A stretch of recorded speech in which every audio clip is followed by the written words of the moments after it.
Heart of the ocean episode 148। जिद, नटखट प्यार और एक नया सस्पेंस।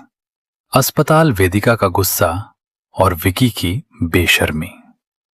वेदिका ने पूरी ताकत से विकी को धक्का दिया और उससे दूर जाकर खड़ी हो गई।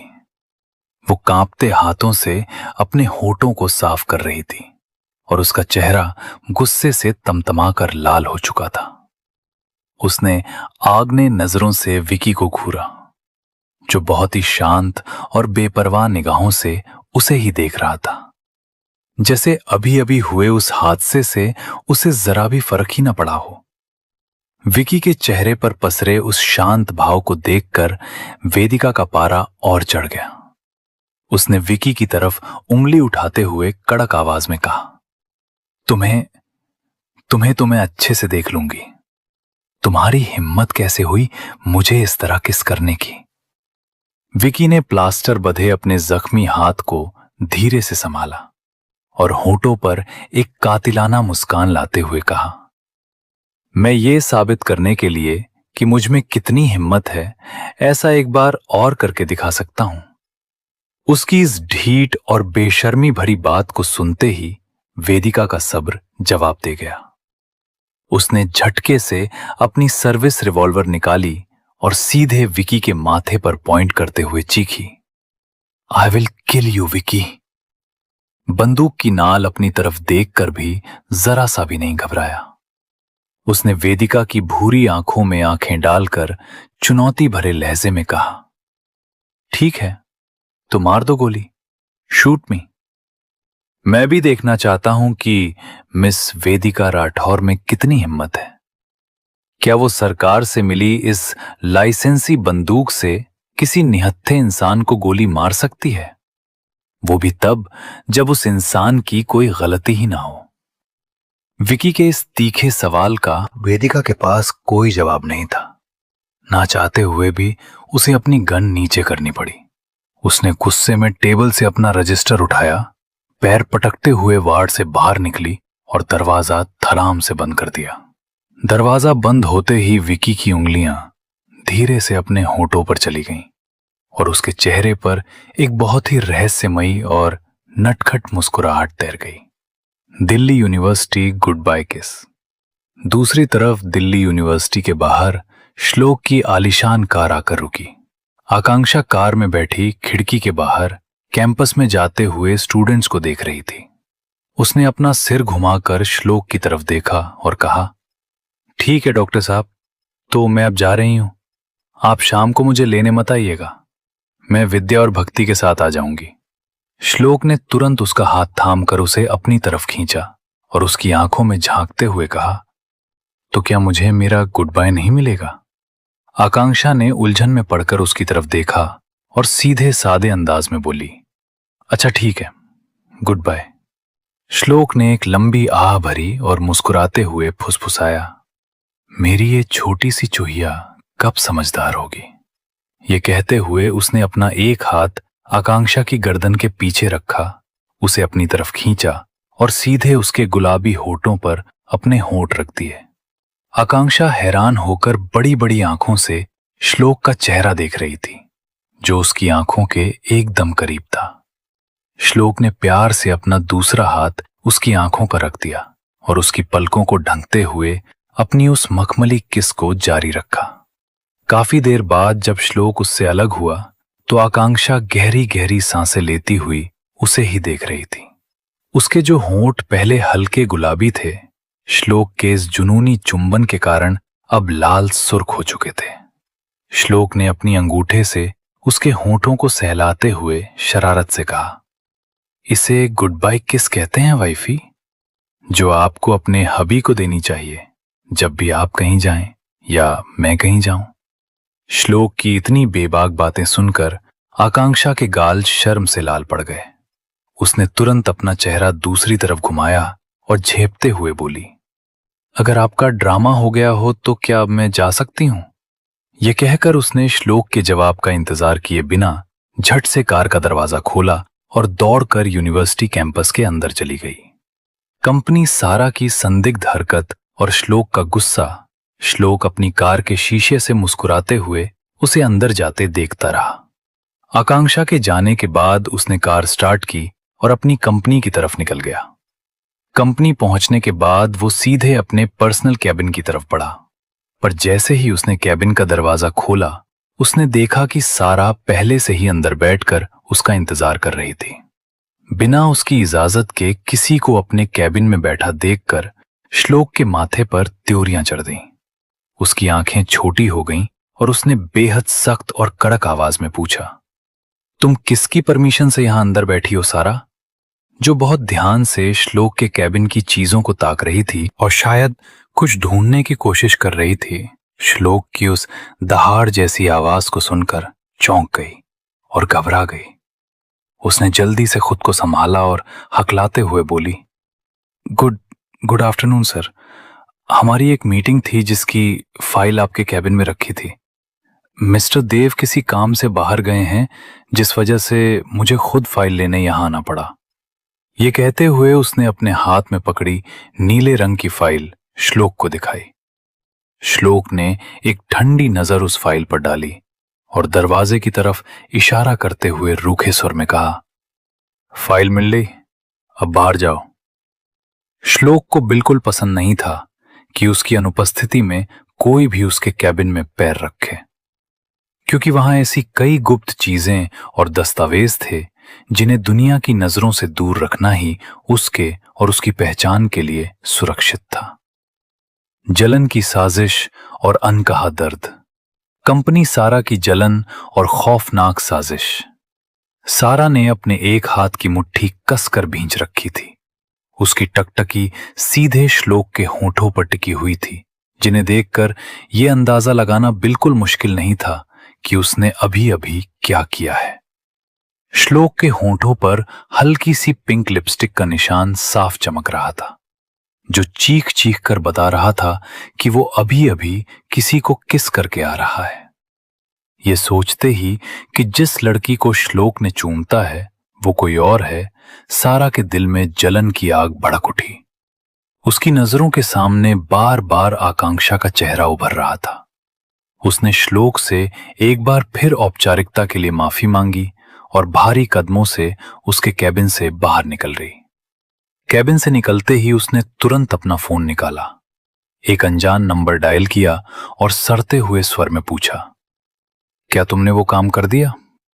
दूसरी तरफ से उस आदमी की भारी आवाज आई, नहीं मैडम, मैं अभी उससे थोड़ी दूरी पर हूं, पर आप बेफिक्र रहिए, आपका काम आज हर हाल में हो जाएगा।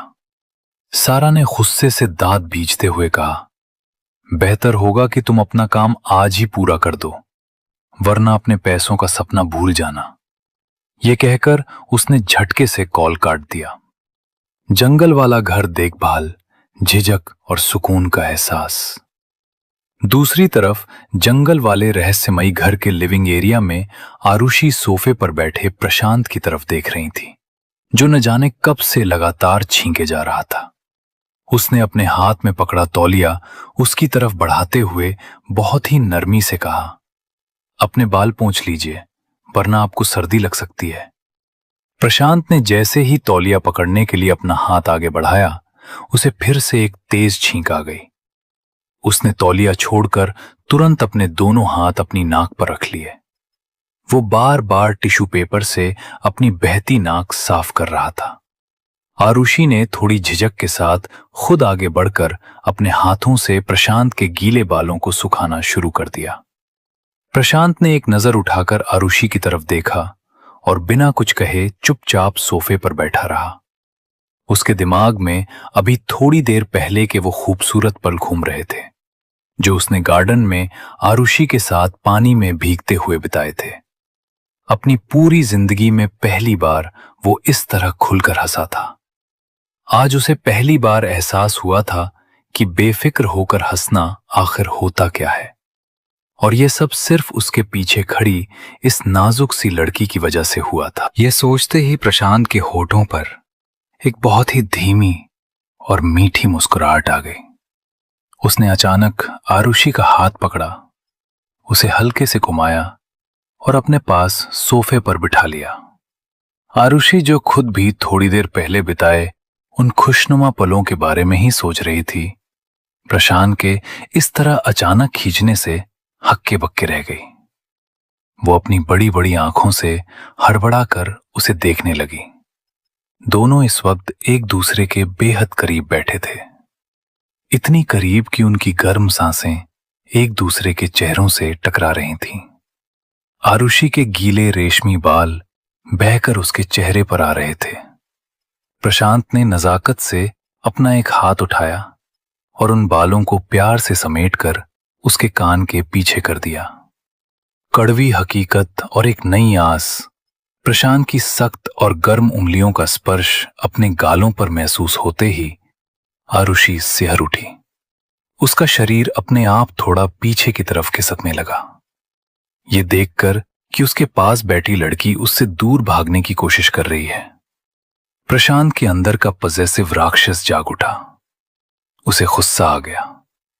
उसने तुरंत आरुषि के दोनों कंधों को अपनी मजबूत पकड़ में भींचा, उसे वापस अपनी तरफ खींचा और उसकी आंखों में आंखें डालकर सख्त लहजे में कहा, मैंने तुमसे नहीं कहा कि तुम मुझसे दूर हटो। इस वक्त उसकी आंखों में एक हल्का सा गुस्सा तैर रहा था, जिसे देखकर आरुषि अंदर तक डर गई और बिना हिले डुले वैसे ही सहमी हुई बैठी रही। यह एहसास होते ही कि आरुषि उसके गुस्से से घबरा गई है, प्रशांत की कठोरता पिघल गई। उसने अपने हाथों की पकड़ उसके कंधों पर ढीली की और बहुत ही नजाकत से उसके सिर को धीरे से अपने चौड़े सीने पर टिका लिया। वो उसके भीगे बालों में उंगलियां फेरते हुए फुसफुसाया, तुम डर गई। उसकी आवाज इतनी सॉफ्ट और मखमली थी कि आरुषि के सहमे हुए दिल में एक अजीब सी गर्माहट भर गई। प्रशांत के दिल की तेज धड़कन को अपने कान के नीचे सुनते हुए आरुषि एक असीम सुकून महसूस कर रही थी। उसने अपना सिर ना में हिलाया, प्रशांत की कमीज को अपनी नन्ही मुट्ठी में कसकर भींचा और धीमी आवाज में पूछा, आप ये सब क्यों कर रहे हैं? वो न जाने कब से ये सवाल प्रशांत से पूछना चाहती थी, पर कभी उसकी हिम्मत ही नहीं हुई थी। आरुषि का ये मासूम सवाल सुनते ही प्रशांत के चेहरे के भाव अचानक बदल गए। उसके चेहरे की नरमी गायब हो गई।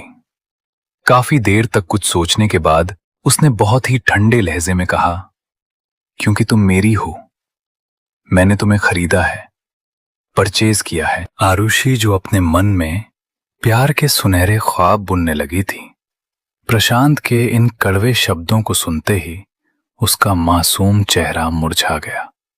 ये सोचकर कि वो प्रशांत के लिए एक खरीदी हुई चीज से ज्यादा कुछ भी नहीं है, उसका दिल बैठा जा रहा था। लेकिन वो इस कड़वी सच्चाई से इनकार भी नहीं कर सकती थी, क्योंकि ये बात शुरू से ही साफ थी कि वो इस घर में सिर्फ इसलिए थी क्योंकि प्रशांत ने उसके लिए पैसे दिए थे और उसने खुद प्रशांत से कहा था कि वो उसका ये कर्ज चुकाना चाहती है। फिर भी उसे प्रशांत पर एक अजीब सा भरोसा था, क्योंकि जब से वो इस जंगल वाले घर में उसके साथ रह रही थी, प्रशांत ने कभी उसके साथ कोई जबरदस्ती या गलत हरकत नहीं की थी। वो कभी अपनी सीमाओं से आगे नहीं बढ़ा था। यही एक बात आरुषि के दिल में प्रशांत के लिए इज्जत और सम्मान को बढ़ा देती थी। दूसरी तरफ प्रशांत ने सोचा था कि ये बात सुनकर आरुषि उस पर गुस्सा होगी, उससे बहस करेगी या चीखेगी, ठीक वैसे ही जैसे वो गार्डन में खुलकर बातें कर रही थी और हंस रही थी। पर उसे फिर से अपने पुराने शांत और दबे हुए रूप में वापस लौटते देख प्रशांत मन ही मन चिढ़ गया। वो चाहता था कि आरुषि उससे झगड़ा करे, उससे सवाल पूछे, उस पर गुस्सा दिखाए, पर उसके पास बैठी ये लड़की बहुत ज्यादा रिजर्व थी, जो चुपचाप उसकी हर कड़वी बात सुन लेती थी और कभी कोई ऐतराज नहीं जताती थी। पर इसके बावजूद प्रशांत दिल के किसी कोने में खुश था कि अब उसके पास कोई ऐसा था जिसके साथ वो अपने दिल की बातें और अपनी भावनाएं शेयर कर सकता था। वो जानता था कि आरुषि को इस माहौल में ढलने में थोड़ा वक्त लगेगा और खुद उसे भी इन नए एहसासों को समझने के लिए वक्त की जरूरत थी। आगे की कहानी जानने के लिए पढ़ते और सुनते रहिए हार्ट ऑफ द ओशन, सिर्फ और सिर्फ हमारे YouTube चैनल ऑडियो ड्रामा पर।